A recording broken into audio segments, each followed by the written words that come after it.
how to make the best use of paid media with a limited budget. I think that's something that a lot of businesses, certainly a lot of our clients, are facing just now, given the uncertain times that we're all living in. Adjustments need to be made. Budgets that were available previously have maybe been refined, and it's just about making the most of that. A little bit about myself. So as Sean said, I'm the head of paid search at Big Partnership. I've been working at Big Partnership for about 5 years now, been working in digital marketing for 9. Just so you get to know a little bit more about me, some things I like, some things I don't. One of the things you'll see in the not so much column there is untagged paid media traffic, which is something that is going to feature today as part of the session. When we talk about paid media platforms, we're talking about the purchase of online ad space. We're talking about the purchase of website traffic, lead generating strategies through a whole host of digital advertising platforms that are available. These tend to kind of fall under a sort of search engine bracket or paid social platforms, and I'm sure that everyone's familiar with those logos there.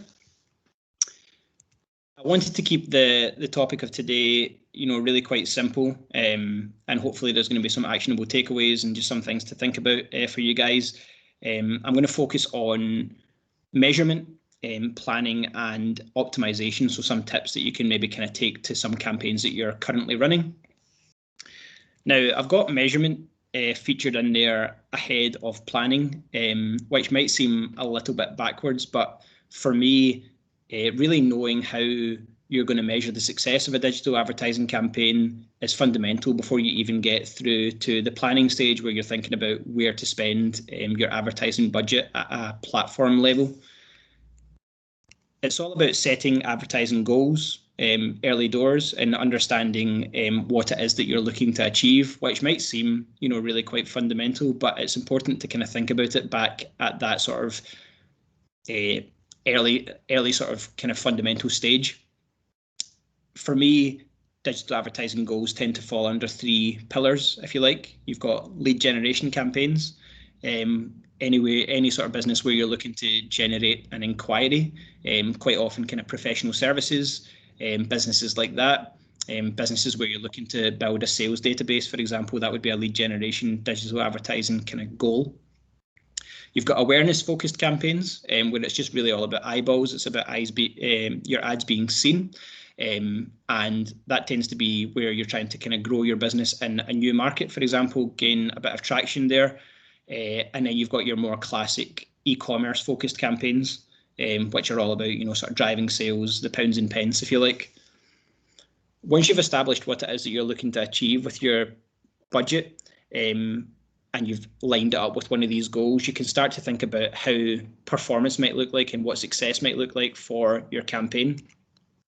So each of these advertising goals has metrics that are associated with the performance criteria there. So we look at lead generation campaigns, we're looking at leads, we're looking at how much it's going to cost per lead and whether or not the cost per lead justifies the investment. And then conversion rate, so out of 100 clicks through to your website, how many of those clicks are going on to complete a form on your website and join your sales database? When we talk about awareness campaigns, we're talking about impressions, we're talking about ads being seen, where our ads are being seen, the frequency at which our ads are being seen, as well as the reach of our campaigns and engagement. Are our target audience going on to share our ad creative with their friends, etc., on social media platforms? And then in our e-commerce focused campaigns, it's all about sales, revenue, return on ad spend, average order value, all of these kind of core metrics. And importantly, it's worthwhile considering those and pulling together your measurement strategy once you've decided where it is that you want your advertising spend to be used. Once you've decided that, you can start to line your goals up with the channels that might be most appropriate out of that big list of, or the big kind of showcase of the logos that we looked at earlier. So when we're looking at lead generation campaigns or maybe e-commerce campaigns, search engine advertising, pay-per-click, that tends to work, really quite well. It's unique in the sense that you're serving ads to people while they physically search for your product or service online. So by nature, it tends to have a kind of higher conversion rate and works really quite well when you're looking to drive sales or leads online. We also see ad formats available within Facebook ads and LinkedIn, lead generation specific ad formats that allow people to inquire from within a platform, and that can really work quite well when you are looking to generate leads at a high volume. And then when we look at awareness focused campaigns, we might be wanting to kind of line that investment up with maybe something on YouTube, some of the more visual paid social platforms. We've obviously got TikTok, which is a relatively new one. And I've also got Twitter there as well. Twitter is a really good one for awareness, in that one of the targeting options available allow you to target hashtags. So if there's a conversation that's relevant to your business going on just now, it allows you to kind of chime in that and get that awareness. Understanding where your spend is best used and setting those measurement goals is obviously a really important part of the measurement process, but you can't do any of that without having tracking in place. And tracking is absolutely essential to anything that takes place in terms of paid media investment, particularly when you have a limited budget. It just matters that bit more that you're seeing the value back from that investment. So Google Analytics will underpin the majority of anything that you do paid media wise, where you're sending traffic to a website. At an absolute minimum, you should have page view tracking. It's very rare now to see a website that doesn't have Google Analytics tracking in place, so I'm sure that this is something that a lot of you are familiar with. And I've got a couple of different considerations for, again, those 3 pillars of advertising goals that just merit maybe a little bit of consideration. Tracking is such a big conversation when it comes to digital marketing, so you could probably have one of these sessions in itself, but these are just a couple of maybe takeaways and considerations to take away. So when we talk about lead generation, we're obviously sending traffic to a website. We want to have forms available on the website to collect those leads, to collect that information. When a form is completed on a website, it should go to a thank you page. And a thank you page is just a unique URL that's only accessible via a form being successfully completed. That allows us to tell in Google Analytics that a lead has been generated, and we can tell if that lead has come from a particular traffic source. For an e-commerce focused campaign, we need to have e-commerce tracking. E-commerce tracking in Google Analytics is one of the more advanced features. You probably need a little bit of development input, but definitely worthwhile having that in place prior to setting any paid media activity live where you're looking to promote products online that people can purchase. It will tell you the products that are most popular, the average order value, etc., things like revenue and sales from within your Google Analytics reporting. And I've got platform pixels there for the awareness campaign types and the little logos that you'll see featured alongside the Google Analytics logo at the bottom there. Each of the paid media platforms will tend to have its own bespoke pixel. You've got the Facebook pixel, you've got LinkedIn Insights tag, and Twitter has its own as well.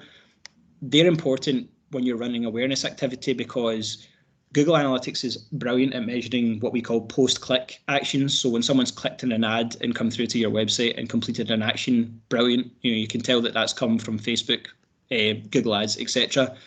What it can't tell you is if someone has seen your ad and then have later kind of taken action on your website, be it purchasing a product. And that really leaves a little bit of a kind of gap in your understanding of your investment. But by having these pixels in place, these bespoke pixels at a platform level in place, you can tell if someone's seen your ad and then have later converted, seen your ad, not clicked on it, and then have later converted. So worthwhile having that in place. And we'll talk a little bit later on about the value in these pixels as well, and understanding your audience and kind of layering that into your targeting. A final point when it comes to measurement, and an absolute essential, is to make sure that you're tracking your links from paid media activity. Again, maybe something that a lot of you are familiar with. UTM tracking basically will tell Google Analytics how someone has got their way to your website. You can track down to a campaign level. So if you're running multiple campaigns across multiple paid media platforms, it's absolutely crucial to be able to distinguish between those in your Google Analytics reporting to understand what people are doing, what your most successful campaigns are, etc.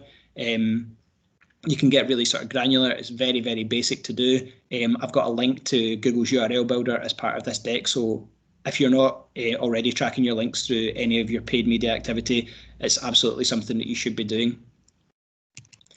So measurement is my initial talking point on how to make best use of your limited paid media budget. Here are some takeaways. So make sure that you're thinking about your advertising goals. Again, I know that sounds very rudimentary and perhaps a little bit obvious, but it's worthwhile, and something that we still do is any of our campaigns that we get involved with, we'll take a look at what it is that we're looking to achieve. We'll ask clients what success will look like to them, and we'll set goals accordingly. We then need to understand the KPIs and the metrics associated with those advertising goals. So leads for lead generation, sales for e-commerce, awareness, impressions, where the ads have been seen for awareness campaigns. Always track your links. The link to the URL builder is just the second from the bottom there. And I would suggest having a reporting schedule in place. So that can be weekly, it can be monthly, but after you have your measurement criteria in place, you want to make sure that you're keeping a close eye on the stats as they come in and seeing how that lines up against that. So from measurement, we go into planning. And planning is really about where your audience is going to be online. Where will you be able to kind of reach your target audience, and where do they spend time when it comes to social media platforms, for example? Now, anecdotally, we talk about Facebook being, just for mums. Now, I know that I absolutely have a Facebook mum. She fulfills all the criteria there. But we've kind of grown up with Facebook now. Facebook's been around for a while. So I'm definitely still on Facebook. Maybe don't use it as much nowadays, but everyone tends to still be active in some way on that platform. And in fact, almost sort of 75% of the UK is still active on Facebook. We've got emerging platforms like TikTok that are really popular with a younger demographic. That 18 to 24 market allows you to kind of tell your story in a really sort of engaging way through the advertising options that are becoming available through TikTok. We also have platform-specific targeting options that are really quite important to kind of factor in when we talk about where your audience will be online. A good example of that would be, if you work in professional services, for example, and you're looking to reach a very sort of strict B2B audience, then LinkedIn advertising probably merits your consideration. LinkedIn's the only paid media platform that allows you to target people through things like job title, seniority, etc. So if you, for example, have an HR software solution and you want to kind of you want your product to be seen by HR managers, then that may be something that you work up your creative and then build into your targeting through a LinkedIn ad campaign. I've got Google in there as well. A lot of people want to turn to Google Ads because they know the potential, and we spoke about just earlier on the high conversion potential behind pay-per-click advertising in Google when people search online. But if you have a very technical product, are people even searching for it? You need to factor these things in, and there are tools available like Google's Keyword Planner that will give you an idea of search volume. So it's probably worthwhile factoring that in and sort of thinking about, if I've only got a fixed budget, do I want to kind of be apportioning my time towards Google Ads, or should I be looking at another option for paid media? Once you've established where your audience are going to be, you need to think about seasonality and you need to think about timing of your campaign. This is just an example that I sort of threw into when I was pulling the deck together for this the other day. But if you look at language courses as an example, over the past 5 years, spikes in interest for language courses have occurred in January, the beginning of the year, which very much lines up with a New Year's resolution mentality, and around sort of August, September time, which might be a sort of further education related search. It's a bit of a kind of noisy graph there, but looking into the numbers, that's where we kind of see that occurring. So if you offer language courses, if you've got a tutoring service, or if you are a college, for example, and you're looking to promote those, is it worthwhile promoting those in, for example, November time, when you know that the spike is going to be in January? Your budget, particularly if you're on a limited budget, would be best placed investing during a time when using data like this, that there is going to be an increase. And this is an increase in demand, and this is just something that is really basic to pull. This is from Google Trends, which I'm sure some people on the webinar today are familiar with. It's worthwhile kind of taking a look at that data, but also I'm sure as business owners or as people that work for companies, you'll understand when the peaks in demand are going to occur, and then you can sort of lean in that data that you'll have to hand. So in terms of takeaways for planning, it's important to understand things like platform demographics. There's a link there with some relatively up-to-date demographics. It's sort of America focused, but you'll be able to kind of take a steer from there, and there's plenty of stuff written specifically for the UK. Understand the demographics associated with your platforms, and that will help you to kind of line up the platforms that are best suited for your advertising spend. Make sure you're spending at the right time for your brand. So use things like seasonal trends to kind of dictate a marketing calendar, if you like, and allocate a chunk of time where this is where I'm best used. This is the best use of my budget. And probably importantly, above all, is don't try and do it all. It can be very tempting, again, going back to that early slide where you had all those paid media platform logos, to invest across everything. It's much better to double down on something, on a platform where your audience is going to be spending time online, than spreading yourself too thinly just to be seen across a whole host of different platforms.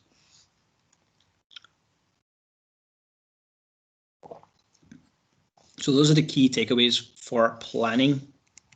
And then moving on to just optimization. So optimization is what occurs once a campaign is up and running. It's the tweaks that are made to use the data that you have to make adjustments to your campaign to really drive performance. We're obviously talking about paid media in general today. We're not talking about Google ads. We're not talking about Facebook ads. So I've tried to pull some really quite top level kind of quick tips that touch on some of the individual platforms, but also kind of are a bit kind of platform agnostic as well. An example being, for example, for Google ads, if you are an accountancy firm working in Manchester, for example, you might want to just target, you might kind of see the search volume that's associated with just the word accounting or accountants, and you might think that's brilliant. People are searching for the word accountant 14,000 times a month in my area, and I want some of that traffic. But you need to think about the intent behind that search. Someone who's searching just using a word like accounting or accounting, they could be a student looking for accounting courses or accounting books. They could be someone looking for accounting software. It's much better use of your media spend, particularly, again, if you have a capped media budget, to think about a more specific, what we call longer tail keyword to target through Google Ads. So an example of that might be, again, if you are an accounting firm, a particular service that you are that you have specialists in, so maybe kind of tax or auditing, etc. You might want to kind of target those specific terms, or you might want to even just location tail it. So you might want to target people who are looking for accounting services in Manchester. And what that will do is it will bring down the amount of traffic that you're bringing through Google Ads through to your website, but it will give you a kind of more qualified user. You're hitting people when there's more intent behind their keyword search, and by nature that's more likely to convert, so you'll see a better return on your investment. Across all platforms, we want to be specific. We've just spoken about that in the the longer tail keyword targeting for PPC, but it's important to not be too specific to the point where you're sort of shouting in an empty room. We quite often work with businesses and we'll run LinkedIn ad campaigns, and the marketing managers who we'll speak to in companies will sort of say, these are exactly the people that we want to be showing our ads to, and they can almost have a list. We need to remember that it is advertising. We're not cold calling here.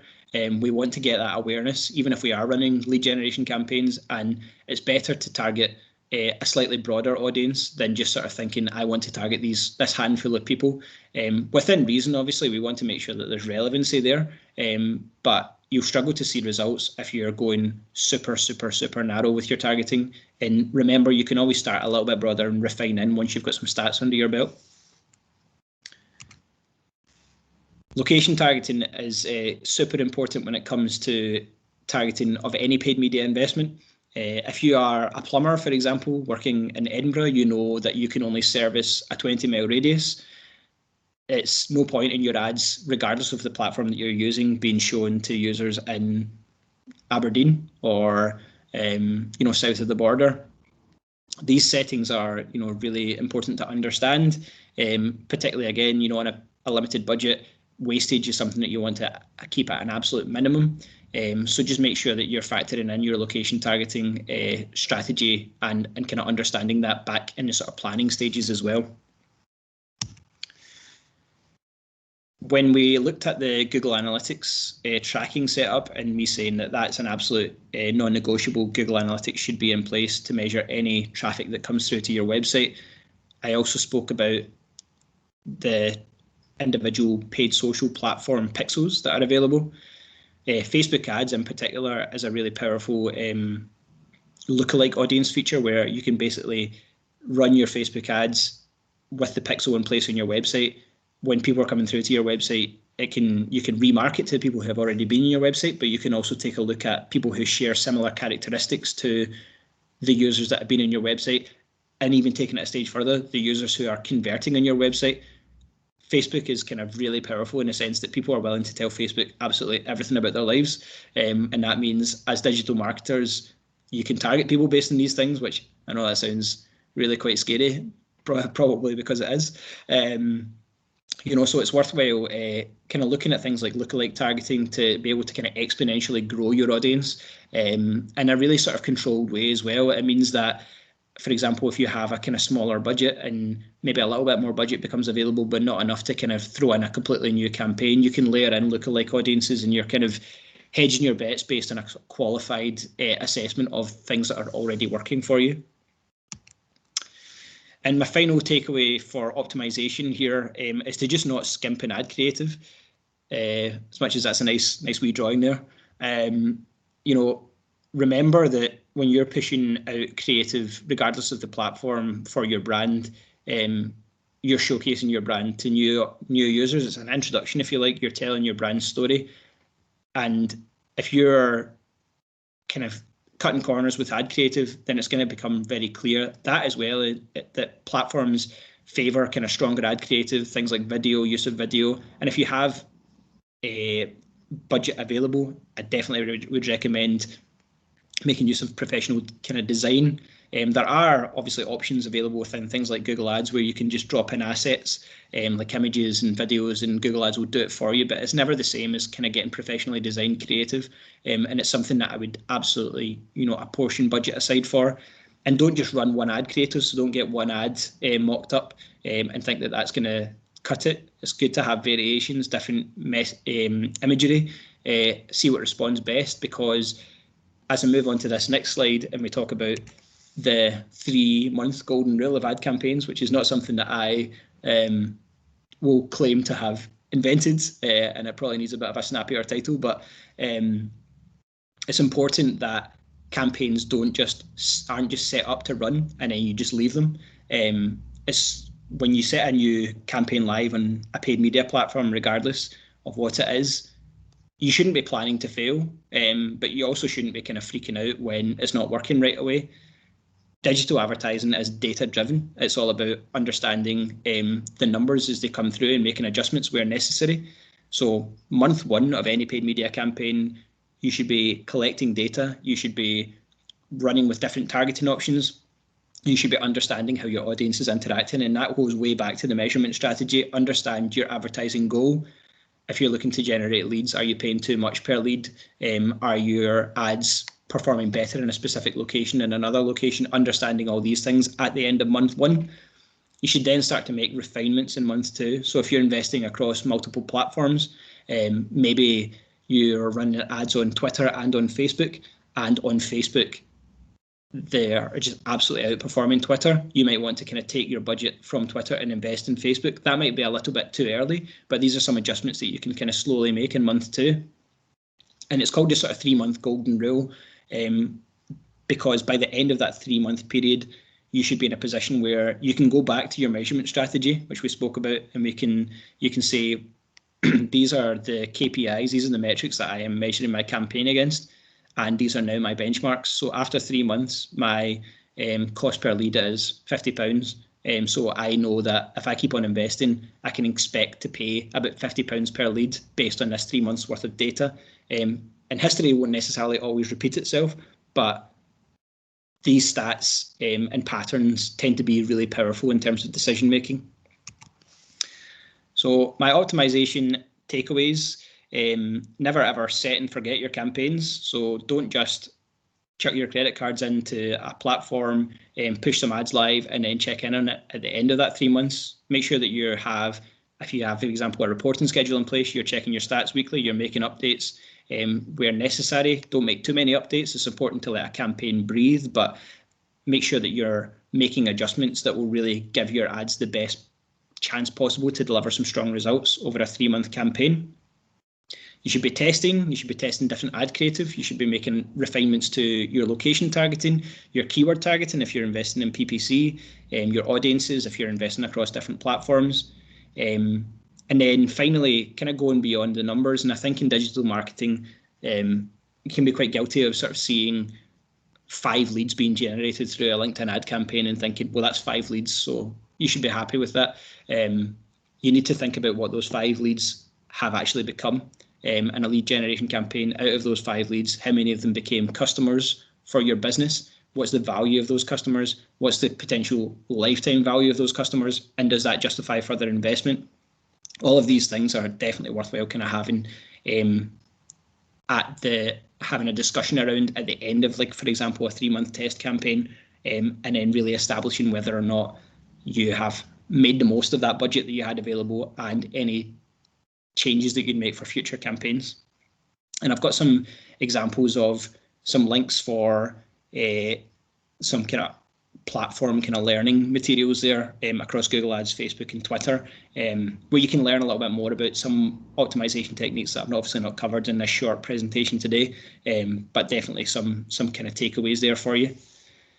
And I'm not sure of the time, but that's kind of my spiel on paid media and how to make the most of it in a limited budget. Hopefully there's been some takeaways for you guys that you can kind of go back and you can take to your existing campaigns, or if you're looking to kind of get started in paid media, then you can kind of take some of those ideas around planning and measurement and really kind of get to the drawing board with that. Great, thank you very much for that. If anyone has any questions, please either put them in the chat box or raise your hand. There's a raise your hand button, or you just take your microphone off and chip in if you want.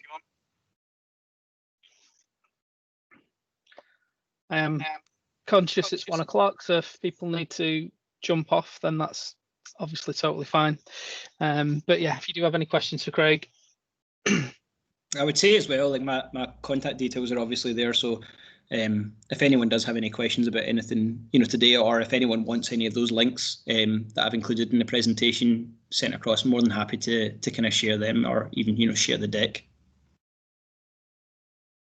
Yeah, brilliant. I'll include it all in the post-event email.